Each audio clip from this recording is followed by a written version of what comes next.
Welcome to HFY Galaxy Tales. Like this video and subscribe the channel for more HFY stories. Look, I have been a maintenance coordinator on the freight vessel Gallant Runner for 12 cycles now, and I thought I had seen everything. My name is Vrel, and I belong to a species that values predictability above all else. We Cortaxians pride ourselves on protocols, schedules, and nothing ever going wrong. So naturally, the universe decided to throw the human at me. His name was Marcus Pike. Marcus Pike. Two simple sounds that somehow managed to become the bane of my existence and the most fascinating thing that ever happened to my boring, color-coded, regulation-obsessed life. The Gallant Runner was not exactly a glamorous posting. We hauled industrial components between the outer colonies, and excitement meant finding a slightly faster route through empty space. The crew was small, 16 beings total, and we all knew our jobs. I maintained the ship's systems. Captain Torvask barked orders. Engineer Plexen kept the engines from exploding. Simple. Clean. Safe. Then Marcus Pike transferred aboard at Station Helix, and simplicity died screaming. I remember the day with painful clarity. He walked up the boarding ramp carrying a single duffel bag, wearing what he called sneakers, which seemed like an insult to proper footwear, and grinning like someone had just told him the funniest joke in the galaxy. His species was new to the coalition, barely 20 years since first contact, and most ships avoided hiring them because of their reputation. Humans, you see, have a problem. They cannot leave things alone. They fiddle. They tinker. They see something that works perfectly fine and think, but what if I just poke it a little? Torvask assigned him to general maintenance under my supervision, which I protested for approximately 45 seconds before the captain's glare reminded me that captains do not care about maintenance coordinator opinions. He comes highly recommended, Torvask said in that gravelly voice of his. Apparently he solved a critical malfunction on the Meridian star using only spare parts and something called duct tape. I did not know what duct tape was. I should have looked it up. The first week was fine. Marcus followed procedures, learned our systems, and only asked 300 questions instead of the 1,000 I expected. He had this habit of humming while he worked, which violated noise pollution regulations but was apparently a human thing, so I let it slide. Then came day 8. I was in my office, reviewing power consumption reports, when Marcus appeared in my doorway looking excited. This should have been my first warning. Excited humans are dangerous humans. Hey Vrel, he said, bouncing on those ridiculous shoes. Panel 17 in Corridor C is acting weird. I did not look up from my datapad. Define weird. It is running about 15 degrees hotter than the others, and there is this humming sound coming from behind it. Not like my humming. Like, mechanical humming. Angry humming. Angry humming. The human had assigned an emotion to a sound. I sighed, the kind of sigh that starts in your primary lung and travels through all your auxiliary breathing sacs. Fine. We will inspect it during the next maintenance window. Or, Marcus said, and I swear I could hear the mischief in his voice, we could check it now because if it is a serious problem, waiting could be bad. He had a point, curse him. I saved my reports and grabbed my toolkit. Corridor C was one of the least traveled sections of the ship, mostly storage and redundant systems. Panel 17 looked like every other panel on the ship, gray, boring, and properly secured with regulation fasteners. Marcus pulled out a handheld thermal scanner he had modified somehow, do not ask me what he did to it, I did not want to know. He waved it over the panel and nodded. Yeah, see? 18.3 degrees above baseline. And listen. We both fell silent. Sure enough, a low humming sound emanated from behind the panel. It was not angry, despite what Marcus claimed, but it was definitely there and definitely not supposed to be there. All right, I said, pulling out my panel removal tool. Stand back. This should just be a loose connection or a routing error. I unfastened the 16 screws, because regulations demand 16 screws per maintenance panel, and carefully lifted it away from the wall. Behind it was not the standard conduit and wiring assembly. Behind it was a door. Not a panel. Not an access hatch. A door. With a handle. And what looked suspiciously like a biometric lock that was currently glowing a faint blue. Marcus and I stared at it for approximately 30 seconds without speaking. Marcus finally said. Is that supposed to be there? No, I replied, my voice climbing higher than I intended. No, it absolutely is not supposed to be there. I have the complete schematics of this vessel memorized. This section should contain power routing, atmospheric recyclers, and exactly nothing else. Should we tell the captain? Yes. Obviously. Immediately. Neither of us moved. The door hummed at us. The blue light pulsed gently, almost invitingly.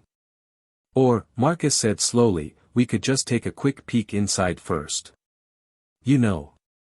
To see if it is dangerous. Before we bother the captain with something that might be nothing. Every training manual I had ever read screamed at me to reject this idea. Regulations were clear. Unknown installations must be reported immediately to command staff. No exceptions. That is a terrible idea, I said. Yeah, Marcus agreed cheerfully. But are you not curious? Curse the human and curse his contagious curiosity. Of course I was curious. The ship I had worked on for 12 cycles had a secret door I had never known about, and it was humming and glowing at me. I reached for the handle. Wait, Marcus said, pulling out another device. Let me scan for atmospheric hazards first. The scan came back green. Breathable air. No toxins. Standard pressure. Whatever was behind this door, it was not going to kill us immediately. I touched the biometric lock, expecting nothing. It was probably keyed to command staff or the original builders. It clicked open. Marcus and I exchanged glances. His expression said, this is exciting. Mine probably said, we are going to get fired. I pushed the door open. Beyond was a corridor. Not just any corridor, but one that looked completely different from the rest of the ship. Where the gallant runner was all utilitarian gray and exposed conduits, this passage had smooth walls that seemed to absorb light. The floor was some kind of dark composite material that made no sound when Marcus stepped onto it. Emergency lighting flickered on automatically, casting everything in a pale green glow. Okay, Marcus whispered. This is officially weird. We walked forward slowly. The corridor extended about 20 meters before opening into a larger space. As we emerged, more lights activated. We were standing in what could only be described as an observation deck. One entire wall was transparent, offering a view of the stars streaming past as the ship traveled at sublight speeds. But that was not the strange part. The strange part was the furniture. High-backed chairs arranged in a semicircle faced the window. A console sat dormant against one wall, its surface covered in controls I did not recognize. And in the center of the room, mounted on a pedestal, was a device that looked like a cross between a telescope and a weapon. Vrel, Marcus said quietly. I think we found a spy deck. That is ridiculous, I replied, but my voice lacked conviction. Why would the gallant runner have a spy deck? We haul industrial components. We are the least interesting ship in the fleet. Marcus walked over to the console and, before I could stop him, pressed a button. The console lit up. Text scrolled across a screen in a language I recognized as Old Coalition Standard, the formal language used during the Coalition's founding over 600 years ago. Can you read that? Marcus asked. Some, I said, moving closer. It is archaic, but I studied it in academy. This says something about observation protocols. Long-range scanning. Target acquisition. Target acquisition. Marcus, we need to leave. Now. And we need to tell the captain. Hold on, he said, pressing more buttons with the casual fearlessness of someone who had never met a consequence he respected. There is a log here. Look, dates. The last entry is from 83 years ago. 83 years. The gallant runner was only 40 years old. This was installed before the ship, I said slowly. Or this deck is older than the ship built around it. Marcus pulled up the log entries. They were brief, technical notes about scans and observations. Nothing revealing until we reached entries from 90 years back. Project Horizon monitoring continues, Marcus read aloud. Target species showing expected technological development. First radio broadcasts detected. Recommend maintaining observation protocols. His voice trailed off as he scrolled further. Vrel. What is Project Horizon? I do not know. I have never heard of it. He kept reading, his expression growing more serious with each entry. Then he stopped, his face going pale in a way I had learned meant a human had reached a terrible realization. What? I demanded. What does it say? Marcus looked at me, then back at the screen, then at me again. The target species, he said slowly. The one they were monitoring. The log describes their planet as a Class M world in the outer spiral arm. Single large moon. 70% water. Developing industrial civilization. I waited. Vrel, they were watching Earth. This deck was built to spy on humanity before we ever joined the coalition. Before we even knew aliens existed. The humming sound suddenly seemed much louder. That cannot be right, I said. The coalition makes first contact only after species achieve faster than light travel. It is the prime protocol. We do not spy on developing civilizations. Apparently someone did, Marcus replied. And this ship, or at least part of it, was their observation post. Before I could respond, the console beeped. New text appeared on the screen, but this was not from the old logs. This was fresh, generated by the system itself. Marcus and I both leaned in to read it. Unauthorized access detected. Initiating security protocols. Lockdown in 90 seconds. Oh no, I said. Oh no, Marcus agreed. We ran. The door we had entered through was still open, thank the stars, and we sprinted back down that too quiet corridor as lights began flashing red behind us. I could hear mechanisms engaging, heavy and ominous. 60 seconds. We burst through the doorway back into Corridor C just as a metal barrier began descending behind us. Marcus dove forward, rolled in a way that should not have been possible given Cortaxian gravity, and came up on his feet while I scrambled through with significantly less grace. The barrier slammed shut. The door sealed. The panel that Marcus had removed suddenly clicked back into place as if magnetically drawn, screws and all. We stood in the empty corridor, breathing hard, staring at panel 17 which now looked completely ordinary and definitely not like it hid the entrance to a secret observation deck that had spied on pre-contact Earth.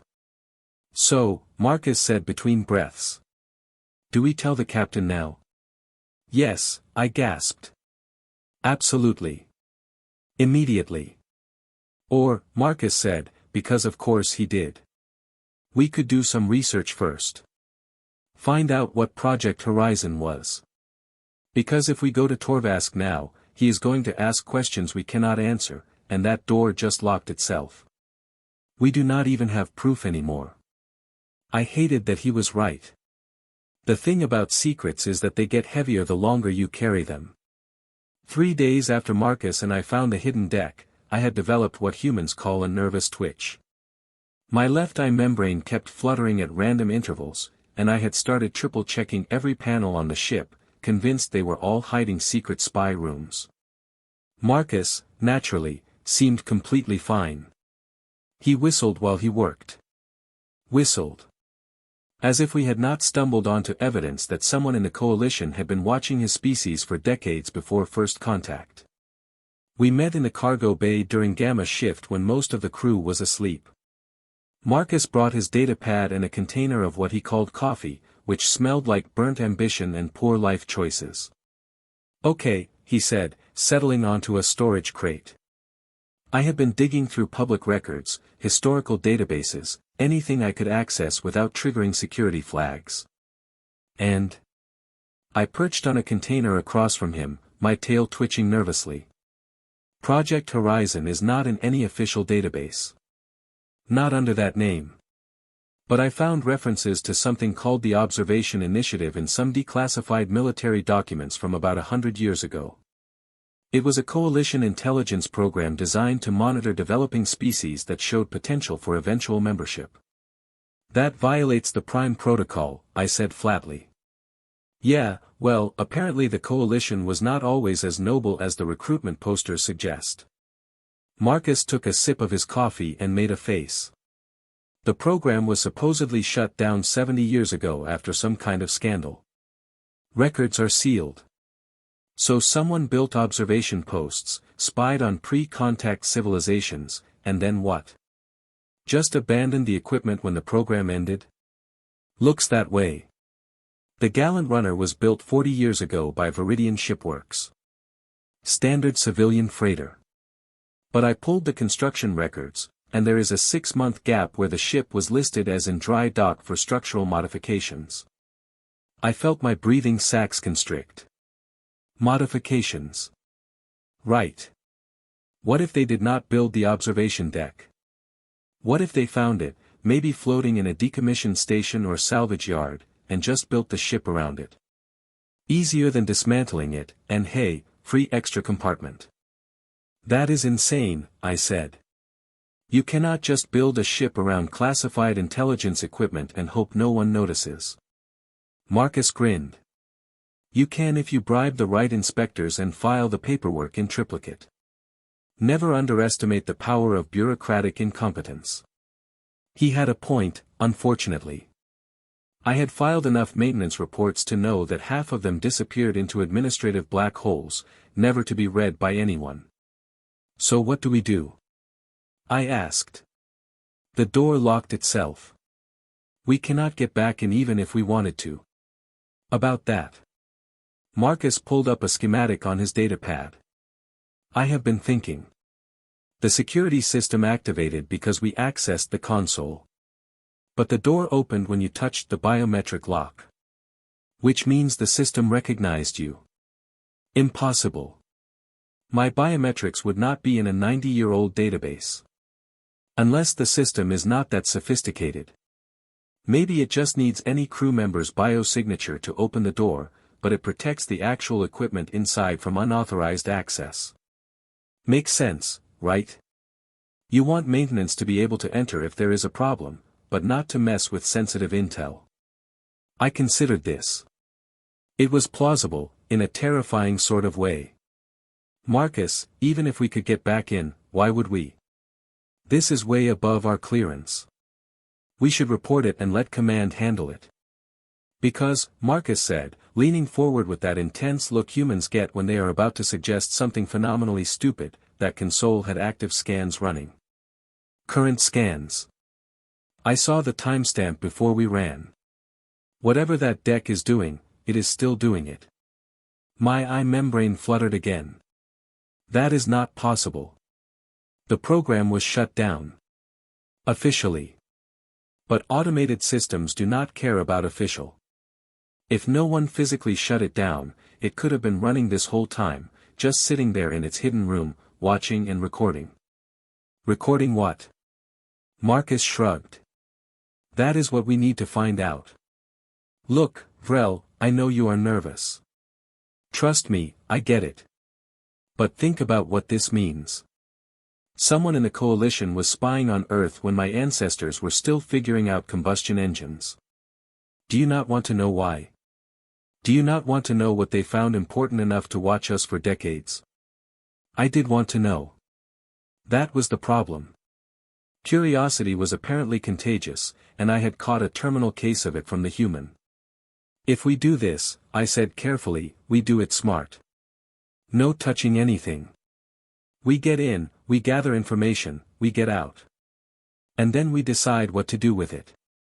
Marcus nodded eagerly. Absolutely. Total stealth mode. In and out, nobody knows. 3 hours later, we were back at panel 17. The corridor was empty. Gamma shift meant minimal crew movement, and this section was scheduled for maintenance anyway, so our presence would not raise suspicions. I removed the panel with shaking hands. The door was there, exactly as before. The biometric lock glowed blue when I approached. Ready? Marcus whispered. No, I replied, and opened the door. The corridor beyond was dark until we stepped inside. Then the lights flickered on with that same pale green glow. We moved quickly this time, no hesitation. The observation deck materialized around us as the automatic lighting activated. Everything looked exactly as we had left it. The chairs, the windows showing streaming stars, the console, the telescope weapon thing on its pedestal. Marcus went straight to the console but did not touch it yet. Instead, he pulled out a small device from his pocket. What is that? I asked. Signal jammer. Homemade. If the console tries to send a lockdown alert again, this should block it. Probably. Maybe. 60% chance. 60%. Best I could do with spare parts and 3 days. He activated the device. A small light turned green. Okay. Here goes nothing. He touched the console. It lit up immediately. Text scrolled across the screen. We both tensed, waiting for alarms. Nothing happened. Ha! Marcus pumped his fist. Told you. 60%. I moved closer to read the display. The system interface was surprisingly intuitive once you got past the archaic language. Marcus navigated through menus with the confidence of someone who regularly violated manufacturer warranties. Here, he said.